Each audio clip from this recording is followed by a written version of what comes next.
यदा यदा हि धर्मस्य ग्लानिर्भवति भारत अभ्युत्थानं धर्मस्य तदात्मानं सृजाम्यहं परित्राणाय साधूनां विनाशाय च दुष्कृतां धर्म संस्थापनार्थाय संभवामि युगे युगे। जय श्री कृष्णा। आप सभी का श्रीमद् भागवत गीता के अध्याय 7 में बहुत बहुत स्वागत है। आज हम रसपान करने जा रहे हैं श्रीमद् भागवत गीता के 7वें अध्याय। इस अध्याय में ज्ञान विज्ञान योग का वर्णन है। इस अध्याय की शुरुआत श्री कृष्ण द्वारा भगवान की ऊर्जाओं के भौतिक और आध्यात्मिक आयामों का वर्णन करने से होती है। वे बताते हैं कि एक धागे में पिरोए गए मोतियों की तरह ये सभी ऊर्जाएं उनसे उत्पन्न हुई हैं और उन्हीं में समाहित है। पूरी सृष्टि उन्हीं से शुरू होती है और उन्हीं में विलीन हो जाती है।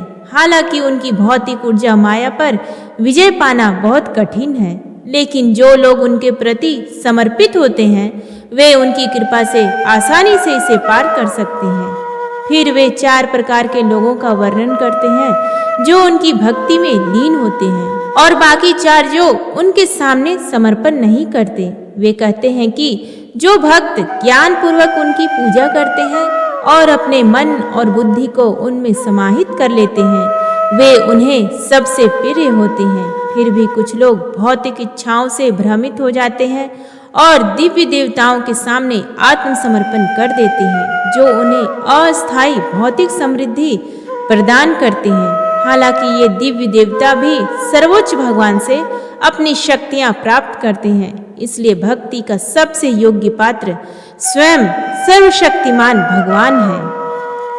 श्री कृष्ण आगे पुष्टि करते हैं कि वे परम सत्य और सर्वोच्च अधिकारी हैं। उनमें सर्वशक्तिमानता, सर्वव्यापकता और सर्वज्ञ जैसे अनेक दिव्य गुण हैं। हालांकि उनकी दिव्य योग माया शक्ति उनके अविनाशी स्वभाव और शाश्वत दिव्य रूप को छिपाती है।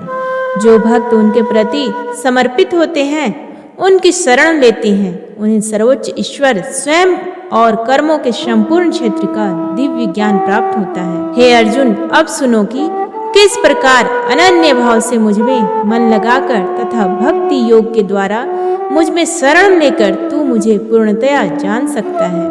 अब मैं तुम्हें वह ज्ञान और बुद्धि पूर्ण रूप से बताऊंगा जिसे जानने के बाद इस संसार में और कुछ भी जानना शेष नहीं रह जाता। हजारों मनुष्यों में से बिरले ही कोई एक व्यक्ति पूर्णता के लिए प्रयत्न करता है और जो पूर्णता प्राप्त कर चुके हैं उनमें से भी बिरले ही कोई मुझे सत्य रूप में जानता हो। पृथ्वी, जल, अग्नि, वायु, आकाश, मन, बुद्धि और अहंकार ये मेरी भौतिक भक्ति के 8 घटक हैं। ऐसी ही है मेरी अपरा शक्ति। लेकिन हे महाबाहु अर्जुन, इससे परे मेरी एक श्रेष्ठ शक्ति है। यह जीव शक्ति है जिसमें देहधारी आत्माएं सम्मिलित हैं जो इस संसार में जीवन का आधार है। यह जान लो कि सभी जीव मेरी इन 2 शक्तियों से ही प्रकट होते हैं।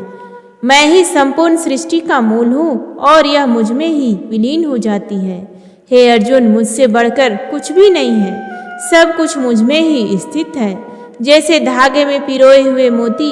हे कुंती पुत्र, मैं जल में स्वाद हूँ, मैं सूर्य और चंद्रमा की प्रभा हूँ, मैं वैदिक मंत्रों में पवित्र अक्षर ओम हूँ, मैं आकाश में ध्वनि हूँ, मैं मनुष्यों में क्षमता हूँ, मैं पृथ्वी की शुद्ध सुगंध हूँ, अग्नि का तेज हूँ, मैं सभी प्राणियों में जीवन शक्ति हूँ तथा तपस्वियों की तपस्या हूँ।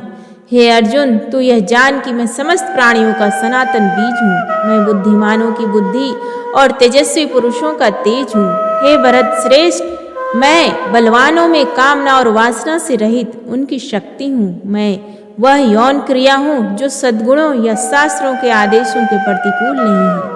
भौतिक अस्तित्व की 3 अवस्थाएं सतोगुण, रजोगुण और तमोगुण मेरी शक्ति द्वारा प्रकट होती है। वे मुझ में है लेकिन मैं उनसे परे हूँ। इस संसार में माया के 3 गुणों से मोहित होकर लोग मुझ अविनाशी और नित्य स्वरूप को जानने में असमर्थ हैं। प्रकृति के 3 गुणों से युक्त मेरी दिव्य शक्ति माया को पार करना बहुत कठिन है, लेकिन जो लोग मेरी शरण में आते हैं वे इसे आसानी से पार कर जाते हैं। 4 प्रकार के लोग मेरी शरण में नहीं आते। जो ज्ञान में अनभिज्ञ हैं जो मुझे जानने में समर्थ होते हुए भी आलस्य पूर्वक अपनी निम्नतर प्रकृति का अनुसरण करते रहे, वे जिनकी बुद्धि मोहग्रस्त है तथा जो आसुरी प्रकृति वाले हैं। हे भरत श्रेष्ठ, 4 प्रकार के पुण्यात्मा लोग मेरी भक्ति में लगे रहते हैं। दुखी ज्ञान के जिज्ञासु, सांसारिक संपत्ति के जिज्ञासु तथा ज्ञान में स्थित, इनमें से जो ज्ञान पूर्वक मेरी पूजा करते हैं तथा मुझ में स्थिर चित्त होकर अनन्य भाव से समर्पित रहते हैं, मैं उन्हें सबसे श्रेष्ठ मानता हूँ। मैं उन्हें बहुत प्रिय हूँ और वे मुझे भी बहुत प्रिय हैं। जो लोग मुझ में भक्त हैं वे सब श्रेष्ठ हैं, किंतु जो ज्ञानी हैं, जो स्थिर चित्त हैं, जिनकी बुद्धि मुझ में लीन है तथा जिन्होंने मुझे ही अपना परम लक्ष्य मान लिया है, उन्हें मैं अपना ही स्वरूप मानता हूँ। अनेक जन्मों की साधना के पश्चात ज्ञान से संपन्न मनुष्य मुझे ही सब कुछ जानकर मेरी शरण में आता है। ऐसा महान आत्मा सचमुच बहुत दुर्लभ है। जिनका ज्ञान भौतिक इच्छाओं से बह गया है, वे दिव्य देवताओं के समक्ष समर्पण करते हैं। अपनी प्रकृति का अनुसरण करते हुए वे देवताओं की पूजा करते हैं। इन दिव्य व्यक्तियों को प्रसन्न करने के लिए अनुष्ठान करते हैं। जो भक्त श्रद्धा पूर्वक जिस भी दिव्य रूप की पूजा करना चाहता है, मैं उस भक्त की श्रद्धा उसी रूप में स्थिर करता हूँ। श्रद्धा से युक्त होकर भक्त किसी विशेष देवता की पूजा करता है और इच्छित वस्तुओं को प्राप्त करता है, परंतु वास्तव में इन लाभों की व्यवस्था मैं ही करता हूँ। परंतु इन अल्पज्ञ लोगों द्वारा प्राप्त किया गया फल नाशवान है। जो लोग दिव्य देवताओं की पूजा करते हैं वे दिव्य धामों को जाते हैं, जबकि मेरे भक्त मेरे पास आते हैं। अल्पज्ञ लोग सोचते हैं कि मैं परमेश्वर श्री कृष्ण पहले निराकार था और अब यह व्यक्तित्व धारण कर लिया है। वे मेरे साकार रूप की अविनाशी उच्च प्रकृति को नहीं समझते। मैं अपनी दिव्य योग माया शक्ति से आवृत होने के कारण सबके लिए प्रत्यक्ष नहीं हूँ। इसलिए अज्ञानी लोग यह नहीं जानते कि मैं जन्म रहित और अपरिवर्तनशील हूँ। हे अर्जुन, मैं भूत पर वर्तमान और भविष्य को जानता हूँ तथा समस्त प्राणियों को भी जानता हूँ, परंतु मुझे कोई नहीं जानता। हे भरतवंशी, इच्छा और द्वेष के द्वैत मोह से उत्पन्न होते हैं।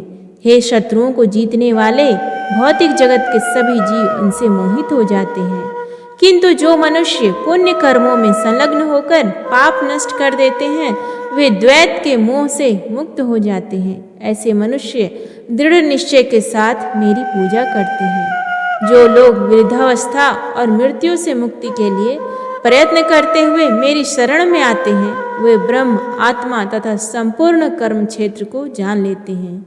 जो लोग मुझे अभिभूत पदार्थ क्षेत्र तथा अधिदेव देवताओं का नियामक तथा अधियज्ञ समस्त यज्ञों का स्वामी के रूप में जानते हैं, ऐसे प्रबुद्ध आत्माएं मृत्यु के समय भी मेरे प्रति पूर्ण चेतना में रहते हैं। प्रेम से बोलिए भगवान श्री कृष्ण की जय। उम्मीद है आपको आज का ये वीडियो पसंद आया तो प्लीज़ वीडियो को लाइक करें, शेयर करें और चैनल को सब्सक्राइब करें। कमेंट बॉक्स में जय श्री हरि विष्णु, जय श्री कृष्णा लिखना ना भूलें। धन्यवाद।